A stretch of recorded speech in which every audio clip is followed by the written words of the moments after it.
So how to upload reels or create reels from your Facebook profile from your PC like that. So first of all you have to go your interface like that, and then you can see the video option top right corner. So you have to press on video, then you can see left right corner, you can see the reels option. Sometimes it's reel shown here, it's actually different on the various country. So press on reels, and then you can see all of your reels here.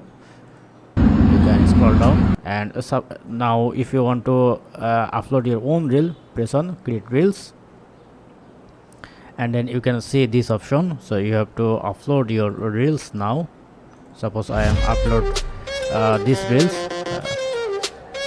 so make sure your resolution will be solid, then press on next. You can trim your video here.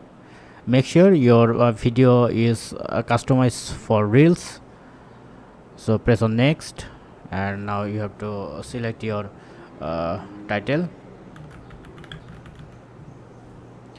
and once done you can customize it as a public or private, or you can select as a schedule.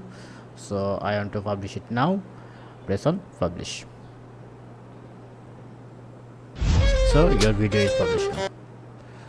So now how to find your reels on your profile? Go to your profile, then you can see this option here, reels. So if it don't show here, you can manage section, then you have to enable the reel section and press on reels, then you can see your reel. So this is how you can easily publish or create reels from your PC on your profile. Hope video helpful. Thumbs up, 5-minute solution, and have a good day. Thank you very much.